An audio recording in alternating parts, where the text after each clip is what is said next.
नमस्कार बच्चों, मैं दिव्यश्री श्री मधुकेश्वर प्रौढ़शाला बुधगिरे चंदगिरी तालुकु दावणगेरे जिले में काम कर रही हूँ।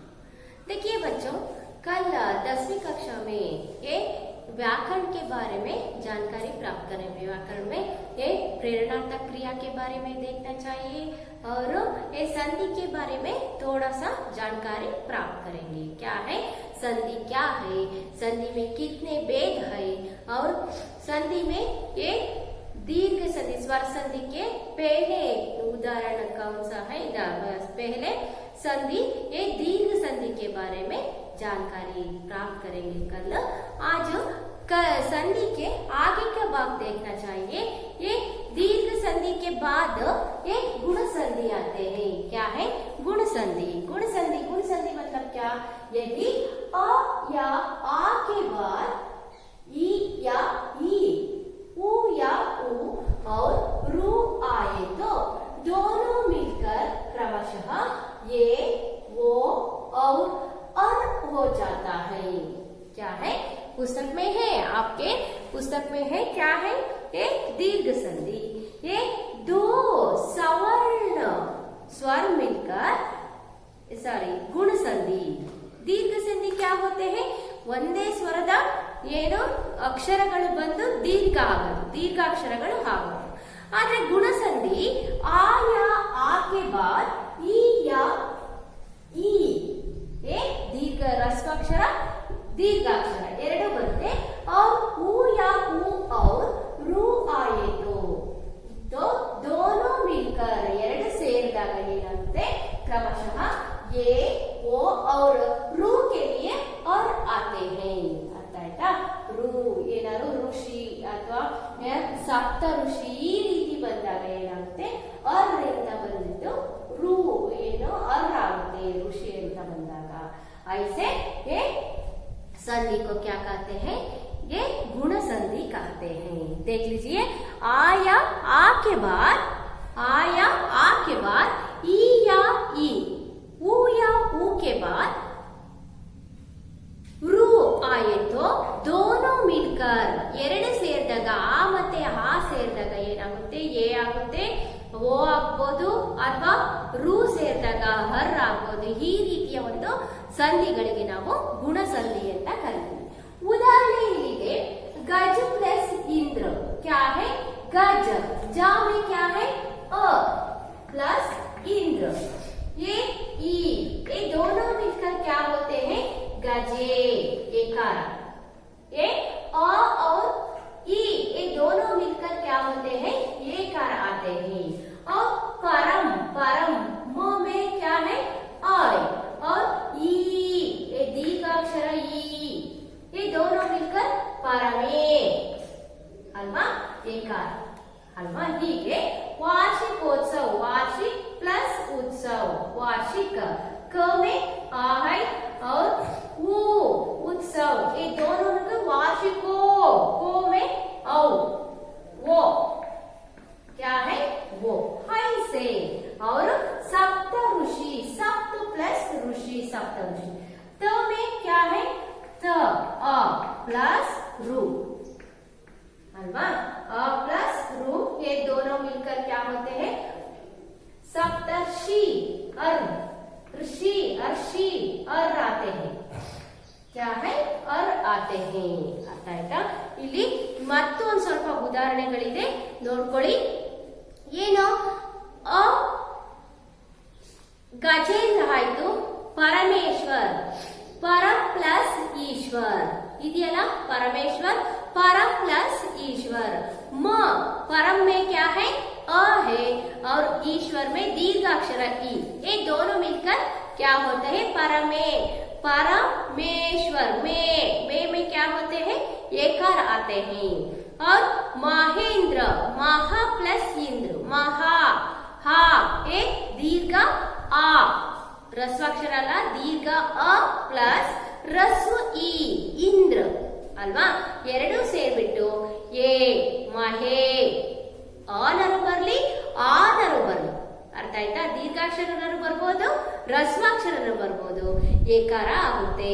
ಹಾಗೆ ಇಲ್ಲಿ ರಮೇಶ್, ए राम प्लस ईश राಮ ಮಾ ಮಾನಲ್ಲಿ ದೀರ್ಘಾಕ್ಷರ ಆ ಇದೆ, ಹಾಗೆ ಈನು ಸಹ ದೀರ್ಘಾಕ್ಷರ ಇದೆ, ಆದ್ರೂ ಸಹ ಏಕಾರನೇ ಪರಮೇ ಸಾರಿ ರಮೆ ರಮೆ ಮೇಮೆ ಕ್ಯಾ ಹೈ ಏಕಾರ. ಅರ್ಥ ಆಯ್ತಾ? ಈ ರೀತಿಯ ಒಂದು ಸಂಧಿಗಳಿಗೆ ನಾವು ದೀರ್ಘ ಸಂಧಿ ಅಂತ ಕರಿತೀವಿ. ಮತ್ತೆ ಏನಿದೆ ಜಲ ಜಲೋರ್ಮಿ ಜಲೋರ್ಮಿ ನಾವು ವಿಚ್ಛೇದ ಮಾಡಿದಾಗ ಏನಾಗುತ್ತೆ? जल प्लस उर्मी जल प्लस उर्मी ये क्या है? जल ल में क्या है? ल अ प्लस उ ये दोनों मिलकर लो लो में वो होते हैं अल्वा अ प्लस उ दोनों मिलकर वो होते हैं। और ये महोत्सव महा प्लस उत्सव महा हा में आ है और वो दोनों मिलकर वो महोत्सव और माहोर्मी महा प्लस पूर्वी आ प्लस उ ए माहोर्मी। ऐसे और सप्तर्षि महर्षि महा प्लस ऋषि ಅಲ್ವಾ? ಮಹಾ ಪ್ಲಸ್ ಋಷಿ ಸಪ್ತ ಪ್ಲಸ್ ಋಷಿ ವಿಚ್ಛೇದ ಮಾಡಿದಾಗ ಮಹಾ ಪ್ಲಸ್ ಋಷಿ ಬರುತ್ತೆ, ಸಪ್ತ ಪ್ಲಸ್ ಋಷಿ ಬರುತ್ತೆ. ಏ ಅ ಸಪ್ತನಲ್ಲೂ ಅ ಬರುತ್ತೆ, ಮಹಾನಲ್ಲಿ ದೀರ್ಘ ಆ ಬರುತ್ತೆ ಅಲ್ವಾ? ये रू रू ये दोनों मिलकर क्या होते हैं? अर बनते हैं. ಏನಾಗುತ್ತೆ? ಅರ್ ಆಗುತ್ತೆ. ಹೀಗೆ ಇದು ಗುಣ ಸಂಧಿ ಆಗುತ್ತೆ. ಅರ್ಥ ಆಯ್ತಾ?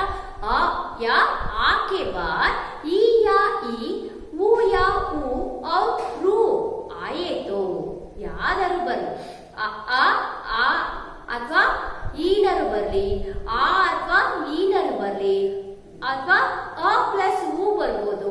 ये दोनों मिलकर क्रमशः क्या होते हैं? ये आते हैं, वो आते हैं और रू के लिए अर आते हैं. ರೂಗೆ ಏನ್ ಬರುತ್ತೆ? ಅರ್ ಬರುತ್ತೆ.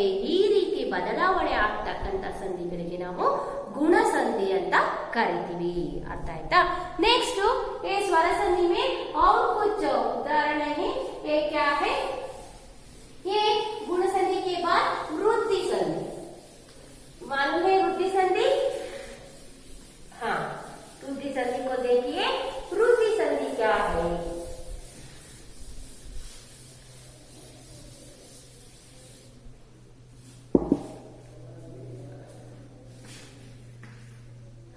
वृद्धि संधि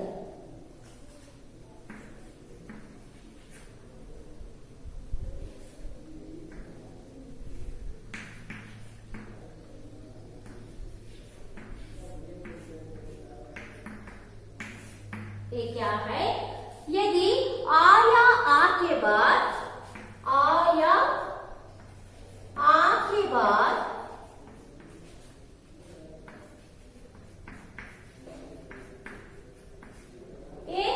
ये या आई ये या आई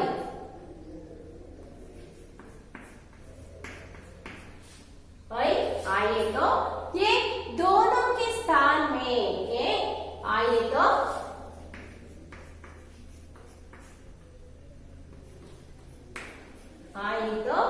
दोनों के स्थान में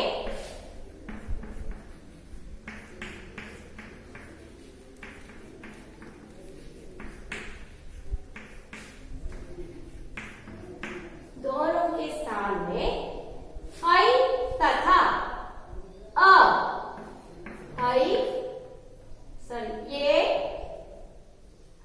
आई तथा आ या आ के बाद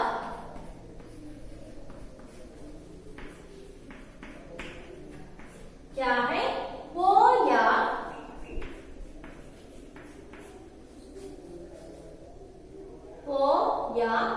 औ वो या औ आए तो दोनों के स्थान में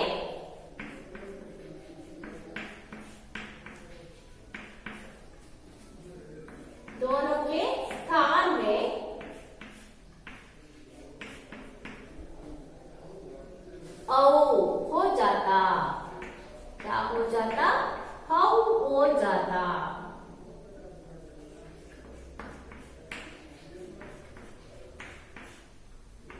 अल्वा ಏನು ಇಲ್ಲಿ आया आ के बाद ये या ऐ आए तो ये दोनों के स्थान में ऐ तथा आया आ के बाद वो या औ आए तो दोनों के स्थान में हौ हो जाता है। देखिए उदाहरण, जैसे एकैक, एकैक, ये विच्छेद कीजिए, एक प्लस एक, अल्वा एक प्लस एक, एकैक एक प्लस एक, का में क्या है? और है और है, ये दोनों मिलकर क्षमा ये क्या होते हैं? आई, अल्वा ये दोनों मिलकर आई, एकೈ।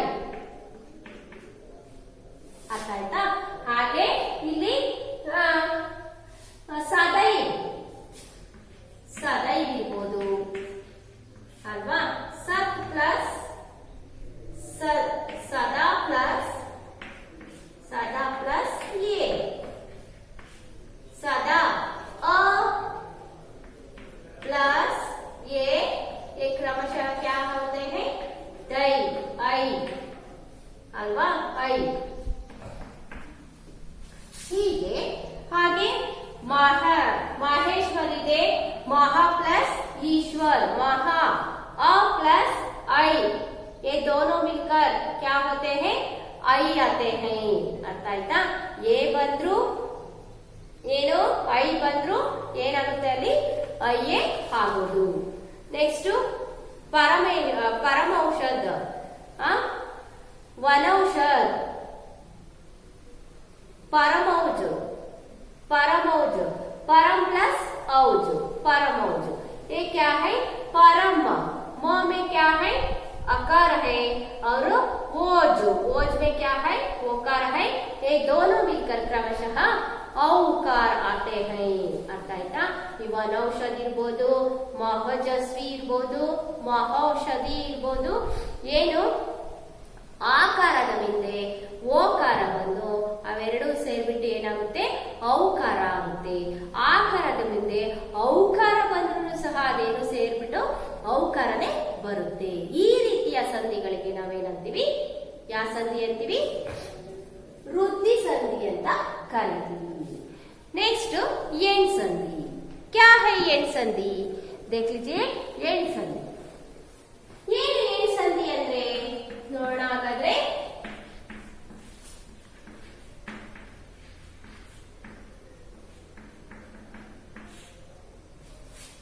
यदि ई ई उ उ ई ई उ उ और रू के बाद कोई भिन्न स्वर आए तो ई का इय, उ का उ और रू का र। क्या है ये? ई का य, उ का व और रू का र हो जाता है। अर्थ आಯ್ತಾ? यदि ई उ और रू के बाद ಈ ಉ और ರೂ ನ ಬದಲಾಗಿ ಏನ್ ಬರಬೇಕು? ಭಿನ್ನ ಸ್ವರ, ಭಿನ್ನ ಸ್ವರ ಬರ್ಬೇಕಂತೆ। ಏನು ಭಿನ್ನ ಸ್ವರ ಅಂದ್ರೆ ಹಾಗಾದ್ರೆ ಈ का ಯ, ಈ ಬಂದಾಗ ಯ ಆಗುತ್ತೆ, ಉ का ವ ಆಗುತ್ತೆ, और ರೂ के र हो जाते तो ये एंड संधि होते हैं। ಈ ರೀತಿ ಬಂದಾಗ ಅದನ್ನ ನಾವು एंड संधि ಅಂತ ಕರಿತೀವಿ। ಇಲ್ಲಿದೆ ನೋಡಿ ಅತ್ಯಧಿಕ, अति प्लस अधिक, अति प्लस अधिक अल्वा ಏನಾಗುತ್ತೆ? अत्यधिक।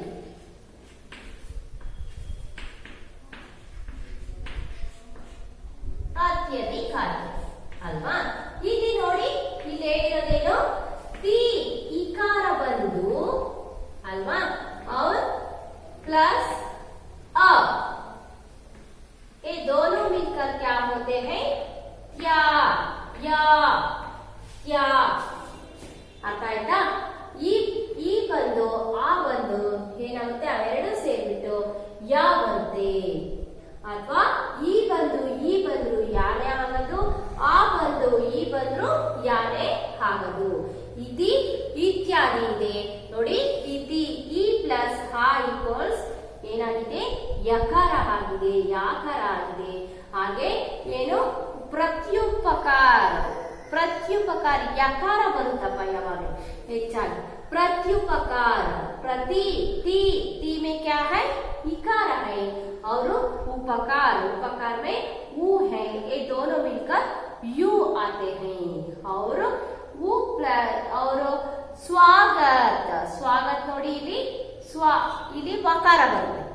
ಅರ್ಥ ಆಯ್ತಾ? ಸ್ವಾಗತ್ ಏನು, ಸು ಪ್ಲಸ್ ಆಗತ್, ಆಗತ್ में सु में क्या है, सु अल्वा. सु प्लस आ, ये दोनों मिलकर वा आते. स्वाನಲ್ಲಿ ಏನಿದೆ, ವಕಾರ ಇದೆ. ಹಾಗೆ ಇಲ್ಲಿ ಪಿತ್ರಾನುಮತಿ ಇದೆ. ತ್ರೂ में क्या है, ರುಕಾರ ಇದೆ. ಹಾಗೆ अनुमति में आ, रू प्लस आ, ये दोनों मिलकर क्या होते हैं, र. पित्रा रा. अर्थ आಯ್ತಾ? ಪಿತ್ರಾನುಮತಿ. ಹಾಗೆ ಪಿತೃ ಪ್ಲಸ್ ಆಜ್ಞಾ, ಪಿತ್ರಾಜ್ಞಾ. ರುಕಾರ ಪ್ಲಸ್ ಆಕಾರ, ये दोनों मिलकर ರಕಾರ ಇದೆ. ಹೀಗೆ ಏನು, ಈಗ ಒಂದು ಎಂಟ್ ಸಂಧಿ में ಉದಾಹರಣೆ होते हैं. ಎಂಟ್ ಸಂಧಿಗೆ ಉದಾಹರಣೆ. ಅರ್ಥ ಆಯ್ತಾ ಮಕ್ಕಳ? ನೆಕ್ಸ್ಟ್ ನೋಡೋದಾದ್ರೆ ನಾವು ಎರಡನೇ ಏನು, ಅಯಾದಿ ಸಂಧಿಯನ್ನ ನೋಡೋದು. ಇದು ಸ್ವರ ಸಂಧಿನಲ್ಲಿ ಏನು ಕೊನೆಯದಾಗಿರ್ತಕ್ಕಂಥ ಸಂಧಿ ನಮ್ಗೆ ಅಯಾದಿ ಸಂಧಿ. देख लीजिए अयादी संधि क्या होगी.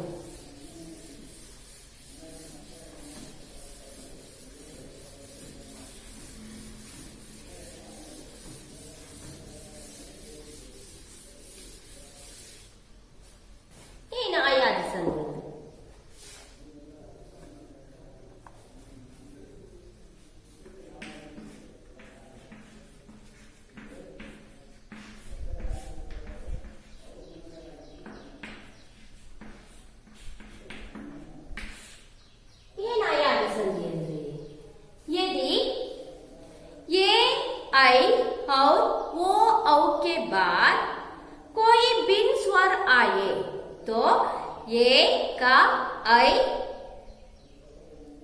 का आई, वो का औ और औ का आओ हो जाता है. यदि ये आई और वो औ के बाद कोई भिन्न स्वर आए तो ये का आई, हाई का आई और वो का आओ और औ का क्या है, आओ हो जाता है. नोडिली ये आई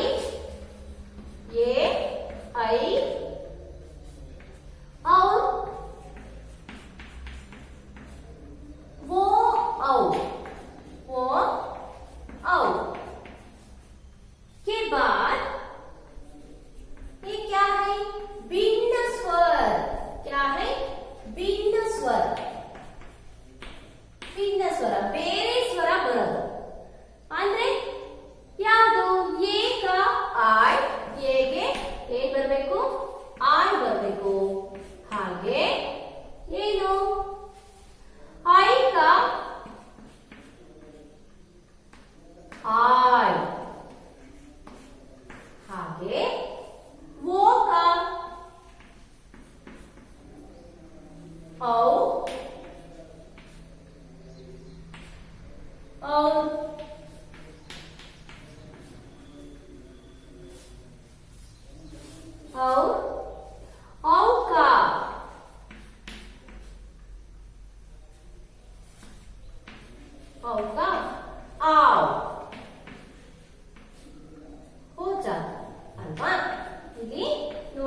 ಅತಿ ಪ್ಲಸ್ ಇಲ್ಲಿದೆ ಅತಿ ಪ್ಲಸ್ ಅಧಿಕ ಅತಿ ಅತಿ ಪ್ಲಸ್ ಅಧಿಕ ಅತ್ಯಧಿಕ ಏನಾಗುತ್ತೆ ಅತ್ಯಧಿಕ ಆಗುತ್ತೆ ಅತ್ಯಧಿಕ ನಾವು ವಿಚ್ಛೇದ ಮಾಡೋದು ಹೆಂಗೆ ಅತ್ಯ ಪ್ಲಸ್ ಅಧಿಕ ಅಲ್ಲ ಅತಿ ಪ್ಲಸ್ ಅಧಿಕ ಅತಿ ಪ್ಲಸ್ ಅಧಿಕ ಏನಾಗುತ್ತೆ ಅತ್ಯಧಿಕ ಆಗುತ್ತೆ अत्यधिक अत्यधिक इली अति ती में क्या है इकार अल्वा ती इकार प्लस अ ये दोनों मिलकर क्रमशः यकार क्या क्या में क्या है यकार अल्वा ई प्लस अ ये दोनों मिलकर क्रमशः यकार आते हैं ऐसे ये की ಏನು ಪ್ರತ್ಯುಪಕಾರ ಇದೆ ಪ್ರತಿ ಪ್ಲಸ್ ಉಪಕಾರ ಅಲ್ವಾ ಪ್ರತಿ ಪ್ಲಸ್ ಉಪಕಾರ प्रति में क्या है इकार और उ ये क्या है ये दोनों मिलकर क्या है ಏನಾಗುತ್ತೆ वो ಏನು ई प्लस उ ये दोनों मिलकर प्रत्यु उ प्रत्यु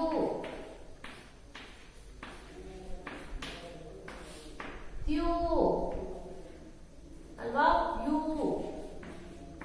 अर्थ आಯ್ತಾ ಹೀಗೆ ಪ್ರತ್ಯುಪಕಾರ ಇರಬಹುದು ಪರೋಪಕಾರ ಇರಬಹುದು ಹಾಗೆ ಪರೋಪಕಾರ ಬರಲ್ಲ ಮನ್ವಂತರ ಇದೆ ಇಲ್ಲಿ मनु प्लस अंतर मनु में क्या है उकार नु नु में क्या है उकार है और अंतर अंतर में अकार है दोनों मिलकर क्रमशः वकार मन्वा न्वा न्वा में क्या है ನಾವು ಉಚ್ಚಾರಣೆ ಮಾಡಬೇಕಾದ್ರೆ ನಮಗೆ ಯಾವ ಅಕ್ಷರ ನಮ್ಮಿಂದ ಹೊರ ಬರ್ತಾ ಇದೆ ಅನ್ನೋದು ಗೊತ್ತಾಗುತ್ತೆ ಮನ್ವಾ ನ್ವಾ ನ್ವಾನಲ್ಲಿ क्या ಇದೆ ಏನಿದೆ ಯಾವ ಅಕ್ಷರ ಇದೆ ವಕಾರ ಇದೆ ऐसे पितृ प्लस अनुमति ಇದೆ पितृ त्रु त्रु में क्या है रू पितृ रू अल्वा ऋकार ಇದೆ ಹಾಗೆ अनुमति रू प्लस अ ये दोनों मिलकर क्रमशः रकार आते हैं अल्वा सॉरी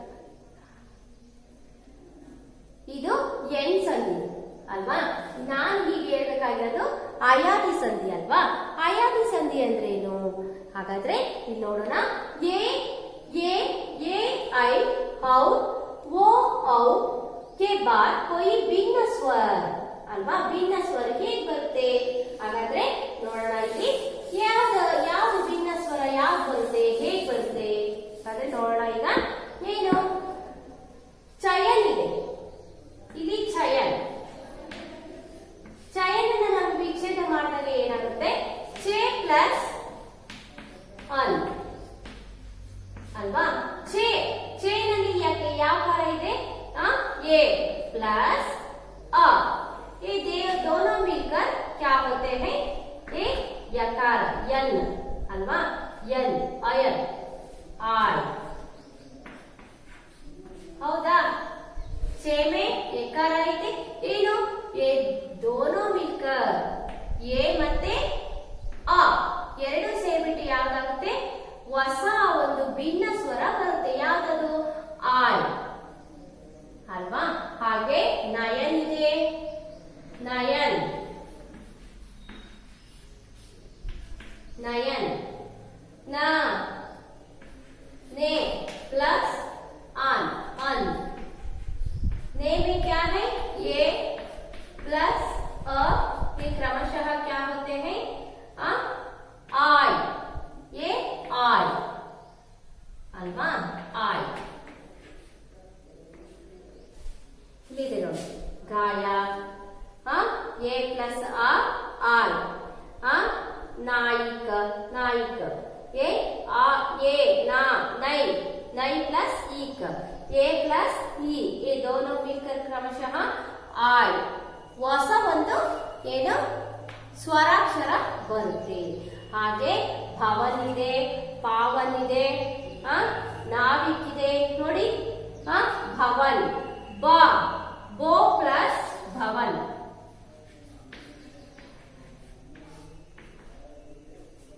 भो प्लस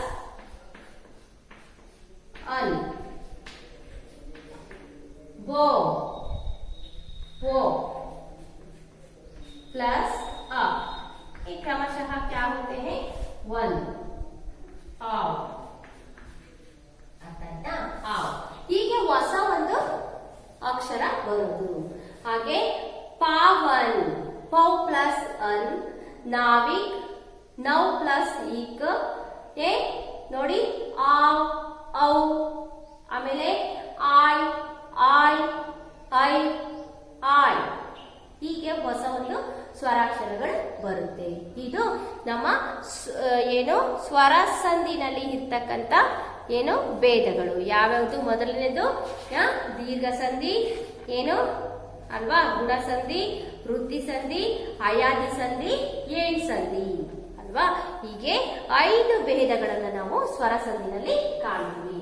ಹಾಗಾದ್ರೆ ಮುಂದೆ ಬರೋದು ಯಾವುದು? ವ್ಯಂಜನ ಸಂಧಿ ಅಲ್ವಾ. ಹಾಗಾದ್ರೆ ವ್ಯಂಜನ ಸಂಧಿ ಅಂದ್ರೆ ಏನು? ಇದು ಸ್ವರ ಸಂಧಿನಲ್ಲೇ ಎಷ್ಟು ವಿಧ? 3 ವಿಧ. ಯಾವ್ಯಾವುದು? ಸ್ವರ ಸಂಧಿ, ವ್ಯಂಜನ ಸಂಧಿ ಮತ್ತೆ ಸ್ವರ ಸಂಧಿ, ವ್ಯಂಜನ ಸಂಧಿ, ಏನು ವಿಸರ್ಗ ಸಂಧಿ ಅಲ್ವಾ. ಹಾಗಾದ್ರೆ ಸ್ವರ ಸಂಧಿನಲ್ಲಿ ಮತ್ತೆ ನಾವು 5 ಭೇದಗಳನ್ನ ನೋಡಿದ್ವಿ. ಯಾವುದು? ದೀರ್ಘ ಸಂಧಿ, ಗುಣ ಸಂಧಿ, ವೃದ್ಧಿ ಸಂಧಿ, ಅಯಾದಿ ಸಂಧಿ, ಎಣ್ ಸಂಧಿ ಅಂತ 5 ಭೇದಗಳನ್ನ ನೋಡಿದ್ವಿ. ಈಗ ವ್ಯಂಜನ ಸಂಧಿ, ಸ್ವರ ಸಂಧಿನಲ್ಲಿ ಸಂಧಿಯ 2ನೇ ಭೇದ ಯಾವುದು? ಈ ಒಂದು ವ್ಯಂಜನ ಸಂಧಿ. ವ್ಯಂಜನ ಸಂಧಿ ಬಗ್ಗೆ ನೋಡೋಣ. ಏನು ವ್ಯಂಜನ ಸಂಧಿ? ಏನು? व्यंजन से स्वर अथवा व्यंजन के मेल से उत्पन्न विकार को व्यंजन संधि कहते हैं. ಏನು?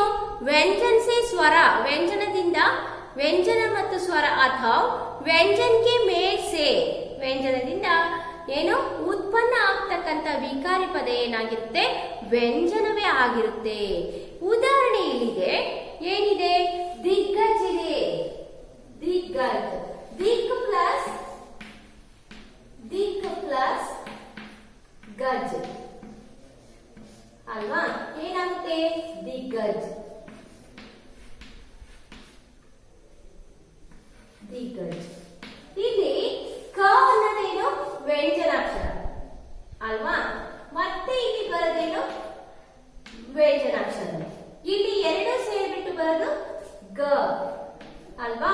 ಮತ್ತು ಬರೋದು ವ್ಯಂಜನಾಕ್ಷರ. ಇಲ್ಲಿ ಯಾವುದೇ ಒಂದು ರಸ್ವಾಕ್ಷರಗಳು ಬರೋದಿಲ್ಲ. ಎಲ್ಲಾ ಸಹ ವ್ಯಂಜನಾಕ್ಷರಗಳು. ರಸ್ವಾಕ್ಷರಗಳು ಬಂದರೂ ಸಹ ಕೊನೆಯಲ್ಲಿ ನಾವು ಅಂತ್ಯದಲ್ಲಿ ಅದಾಗೋದು ವ್ಯಂಜನಾಕ್ಷರನೇ. ಅರ್ಥ ಆಯ್ತಾ? ಇಲ್ಲಿದೆ ನೋಡಿ, ಸದ್ವಾಣಿ ಇದೆ. ಸತ್ ಪ್ಲಸ್ ಸತ್, ಸತ್ ಪ್ಲಸ್ ವಾಣಿ, ಸತ್ ಪ್ಲಸ್ ವಾಣಿ, ಸತ್ವಾಣಿ, ಸದ್ವಾಣಿ.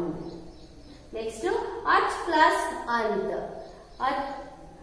ಅಜಂತ್, ಅಚ್ ಪ್ಲಸ್ ಅಂತ್, ಅಜ್ ಪ್ಲಸ್ ಅಂತಲ್ಲ, ಅಚ್ ಪ್ಲಸ್ ಅಂತ್.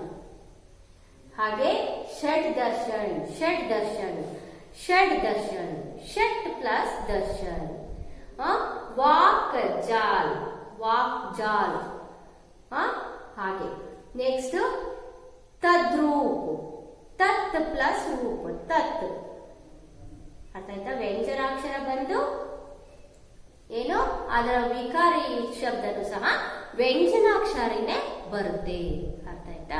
ಪ್ರಾರಂಭನೂ ವ್ಯಂಜನಾಕ್ಷರದಿಂದನೇ ಬರೋದು, ಮತ್ತೆ ವಿಕಾರಿ ಶಬ್ದದಿಂದ ಉತ್ಪತ್ತಿ ಆಗೋದು ವ್ಯಂಜನಾಕ್ಷರವೇ ಆಗಿರುತ್ತೆ. ನೆಕ್ಸ್ಟ್ ವಿಸರ್ಗ ಸಂಧಿ. क्या है विसर्ग संधि? तीसरे है विसर्ग संधि.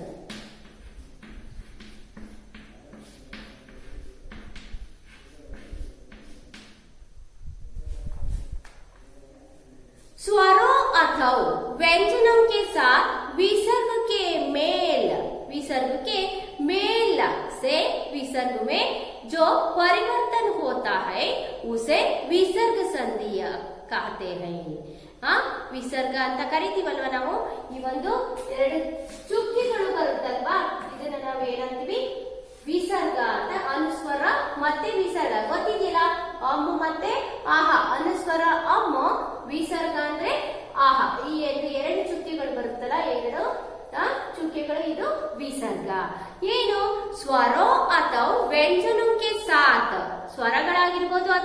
ಅಕ್ಷರಗಳಾಗಿರ್ಬೋದು, ಈ ದೋನೋ ಕೆ ಸಾಥ್ ಎರಡರ ಜೊತೆನಲ್ಲಿ ಈ ಒಂದು ವಿಸರ್ಗದ ಚಿಹ್ನೆ ಬಂದಿದ್ರೆ, विसर्ग चिन्ह इद्रे ಅದು ये विसर्ग में से विसर्ग में जो परिवर्तन होता है उसे विसर्ग संधि आते हैं कहते हैं। ಈ ರೀತಿಯಾಗಿ ವಿಸರ್ಗವಾಗಿ ಏನಾದ್ರೂ ಪರಿವರ್ತನೆ ಆದ್ರೆ ಐಸೆ ಸಂಧಿ को क्या कहते हैं ವಿಸರ್ಗ ಸಂಧಿ कहते हैं। ಈ ರೀತಿಯ ಸಂಧಿಗಳಿಗೆ ನಾವು ವಿಸರ್ಗ ಸಂಧಿ ಅಂತ ಕರಿತೀವಿ। ಉದಾಹರಣೆ ನೋಡಿ, निश्चय जैसे निश्चय, निश्चयವನ್ನು ನಾವು ಬಿಡಿಸಿದಾಗ ಏನು ನಿಶ್ಚಯ, ನಿಶ್ಚಯವನ್ನು ನಾವು ವಿಚ್ಛೇದ ಮಾಡಿದಾಗ ಏನಾಗುತ್ತೆ ನಿ ನಿ ಇಲ್ಲಿ ವಿಸರ್ಗ ಬರುತ್ತೆ, ನಿ ಪ್ಲಸ್ ಚೈ ಅಲ್ವಾ, ನಿ ಇಲ್ಲಿ ವಿಸರ್ಗ ಬಂತು ಪ್ಲಸ್ ಏನಾಯ್ತು ಚೈ ಅಲ್ವಾ, ಏನು ಸೇರ್ಕೊಳ್ಳುತ್ತೆ ಈ ವಿಸರ್ಗ ಇದ್ರೊಳಗೆ ಸೇರ್ಕೊಳ್ಳೋದು, ಶ್ಚೈಯೊಳಗೆ ಸೇರ್ಕೊಳ್ಳೋದು। ಈ ವಿಸರ್ಗ ಏನಿದೆಯೋ ಇದು ನಿಶ್ಚಯೊಳಗೆ ಸೇರ್ಕೊಳ್ಳೋದು। ಹಾಗೆ ಮತ್ತೇನಿದೆ ನಿಷ್ಕಪಟ, ನಿ ಪ್ಲಸ್ ಕಪಟ, ಶ್ಕಾನಲ್ಲಿ ನಿಷ್ಕಪಟ ಏನು ವಿಸರ್ಗ ಸೇರ್ಕೊಳ್ಳುತ್ತೆ। ಹಾಗೆ ನೀರಸ್, ನೀರಸ್ ನಿ ಪ್ಲಸ್ ರಸ್, ನಿ ಪ್ಲಸ್ ರಸ್ ನೀರಸ್ ವಿಸರ್ಗ ಸಂಧಿ। ಹಾಗೆ ದುರ್ಗಂಧ, ದುರ್ಗಂಧ ದು ಪ್ಲಸ್ ಗಂಧ, ದು ಪ್ಲಸ್ ಗಂಧ ದುರ್ಗಂಧ। ಅವರು ಮನೋರಥ, ಇವೆಲ್ಲ ಏನಾಗುತ್ತೆ ಆ ಒಂದು ವಿಸರ್ಗ ಏನಾಗುತ್ತೆ ಈ ಇದ್ರೊಳಗೆ ಯಾವ ಏನು ವಿಸರ್ಗ ಪರಿವರ್ತನೆ ಆಗುತ್ತೆ, ಈ ಒಂದು ಅಕ್ಷರಗಳಲ್ಲೇ ಪರಿವರ್ತನೆ ಆಗುತ್ತೆ। ಮನೋರಥ ಮನ್ ಪ್ಲಸ್ ರಥ, ಮನೋಸ್ಥೈರ್ ಮನ್ ಪ್ಲಸ್ ಸ್ಥೈರ್, ಹಾಗೆ ಅಲ್ವಾ। ಈ ರೀತಿಯ ಒಂದು ವಿಸರ್ಗ ಏನಾದ್ರು ನಾವು ವಿಸರ್ಗದಿಂದ ವಿಚ್ಛೇದ ಮಾಡಿಬಿಟ್ಟು ಅದನ್ನ ನಾವು ವಿಸರ್ಗದಿಂದ ವಿಚ್ಛೇದ ಮಾಡಿದಾಗ ಬರ್ತಕ್ಕಂಥ ಸಂಧಿಗಳು, ಅರ್ಥ ಆಯ್ತಾ? ವಿಚ್ಛೇದ ಮಾಡಿದಾಗ ವಿಸರ್ಗದಿಂದ ಆಗ್ತಕ್ಕಂಥ ಸಂಧಿಗಳೇ ವಿಸರ್ಗ ಸಂಧಿ, अर्थ आया? देखिए ये सभी संधि के भेद होते हैं। संधि में ये 5 भेद होते हैं। संधि में पहले 3 भेद होते हैं, स्वर संधि, व्यंजन संधि और विसर्ग संधि। ये स्वर संधि में और 5 भेद होते हैं, गुण संधि, दीर्घ संधि, वृद्धि संधि, एण संधि, अयादि संधि ಅಂತ ಮತ್ತೆ 5 ಭೇದಗಳು ಸ್ವರ ಸಂಧಿನಲ್ಲಿ ನಾವು ಕಾಣ್ತೀವಿ। ಹಾಗಾದ್ರೆ ಮತ್ತೆ ಎರಡನೇ ಸಂಧಿ ಯಾವುದು ವ್ಯಂಜನ ಸಂಧಿ ಆಗಿರುತ್ತೆ। तीसरे संधि क्या है विसर्ग संधि। ये सभी संधि और संधि के भेद होते हैं, मालूम हुआ?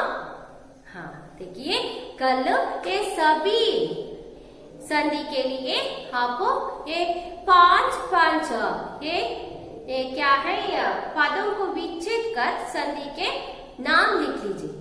ಎಲ್ಲ ಒಂದು ಸಂಧಿಗಳಿಗೂ 5 ಗೃಹಪಾಠಕ್ಕೆ 5 ಏನು ಸಂಧಿಗಳ ಪದಗಳನ್ನ ಬರೆದ್ಬಿಟ್ಟು ಅವನ ವಿಚ್ಛೇದ ಮಾಡಿಬಿಟ್ಟು ಏನು ಸಂಧಿಯ ಹೆಸರನ್ನ ನೀವು ಸೂಚಿಸಬೇಕು। ಅರ್ಥ ಆಯ್ತಾ ಮಕ್ಕಳ? ಯಾತ आप सभी के मालूम हुआ संधि? हाँ, यहाँ तक ये संधि क्लास सुनने के लिए सभी को धन्यवाद करती हूँ। सभी के नमस्कार।